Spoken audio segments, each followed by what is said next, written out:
Katika kile kinachoonekana kama mabadiliko ya ghafla ya mwelekeo wa kisiasa na kijeshi, Rais Donald Trump ametikisa anga la diplomasia ya kimataifa kufuatia hotuba yake nzito aliyotoa jijini Memphis akiwa mbele ya umati wa viongozi wa juu wa kijeshi na maafisa wa usalama wa taifa. Trump amefichua siri za ndani ya chumba cha maamuzi zilizopelekea kuanza kwa shambulio la anga dhidi ya Iran maarufu kama Operation Epic Fury. Katika simulizi yake iliyozua mjadala mkubwa, Rais Trump aliweka wazi kuwa uamuzi wa kuishambulia Iran mnamo Februari 28 au kuwa upande mmoja, bali ulichochewa kwa kiasi kikubwa na ushauri wa waziri wake wa ulinzi Pete Hegseth. Trump alielezea jinsi alivyowasiliana na safu yake ya juu ya usalama akiwemo Jenerali Dan Cain kujadili kitisho cha nyuklia kutoka kwa utawala wa Tehran ambao ameuita kuwa wa ugaidi wa miaka 47. Katika nukuu iliyozua mshangao, Trump alimnyoshea kidole Hegseth akisema, "Nilimwambia Pete na Jenerali Cain kuwa tuna tatizo Mashariki ya Kati. Iran iko hatua chache kupata silaha za nyuklia, na wewe Pete, nakumbuka ulikuwa wa kwanza kupaza sauti na kusema hebu tufanye hivyo, tushambulie, kwa sababu huwezi kuwaacha wawe na silaha za nyuklia."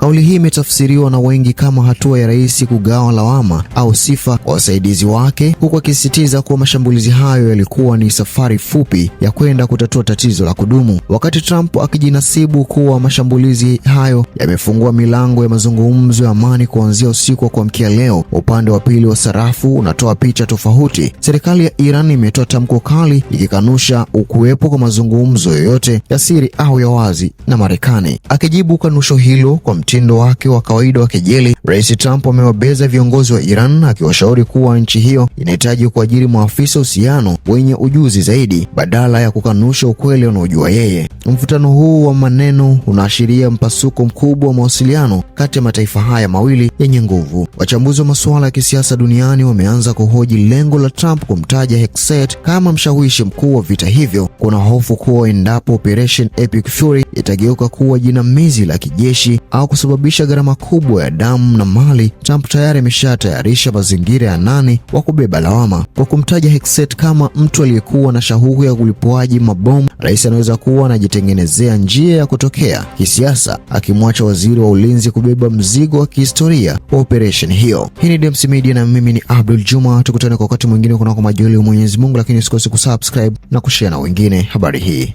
Pete, I think you were the first one to speak up and you said let's do it because you can't let them have a nuclear weapon.